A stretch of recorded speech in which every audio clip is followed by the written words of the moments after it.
ren jii ak xool naa ñaan ak kër gi tey bu neex.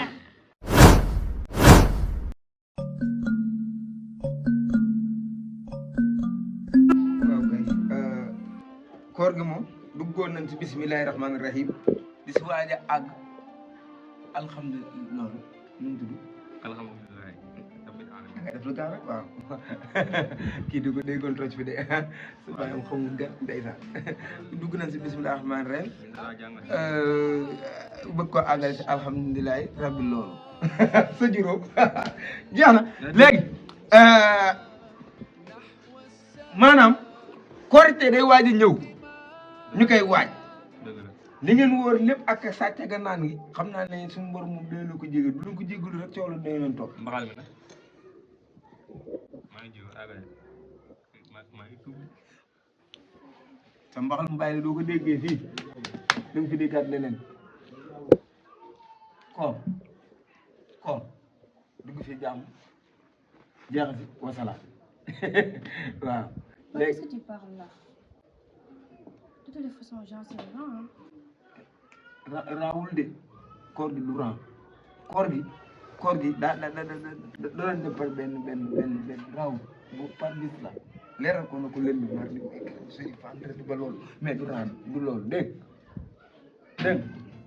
le koor la la woor ko si fee peley le fee si fee peley la yàlla woote loolu surtout fee peley foofu toj ah sa juróom de xanaa dégg nga ko kene laaw kene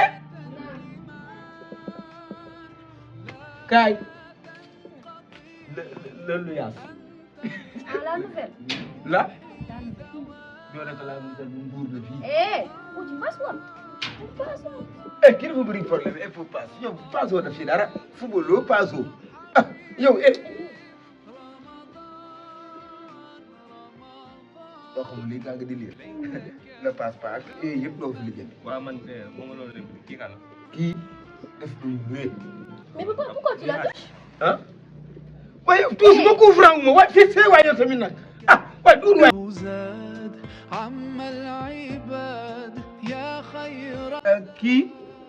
kii ne laam la tudd ki ne laam le venir la ñëw le gàlle fii kan la maison xamoo kat le gàlle maison mooy kër maison nga koy wax mënu ma dimbali ngir yàlla sa jëbi guddi bii waaw lii ba jàmm la moso fii dafay gis dafa fekk moso nag ba mu dóor fii ay peer waaw waxuma la maison de maison da nga ko waxtaane maison jàngoo ak wa déglu ma jàngoo koy déglu maison ak maison maison maison mooy kër Léegi. maçon nag mooy ñuy liggéey léegi du ma ne le venir le maison nga ne yow yaa ko àggal nga ne ko maison maison ko moom ménage boobu daal yow indi ko foofu dégg le venir le maison ah maison waaw bokkut ak nag kii yore ay mool nag dégg léegi le lieu c'est fini na gàtt C'est un locataire. lanteer kii teeru fi de kii daa dox dugg fi ma continue ko jox Bah, ça y est. Comment t'appelles-tu toi?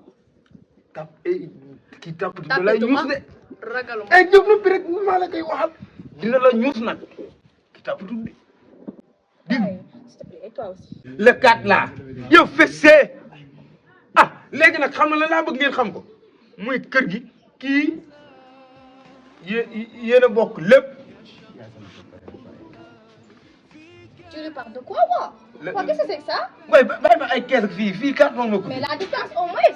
la distance zéro fii yow bàyyi ma waay yow coppal kii coppal coppal léegi naa C'est da dégg sa coppale baay gaddi ñam na de gaddi yow moom dégg olof mais fii ngay jaay dégg olof ba faaw ruut na ko na ñëw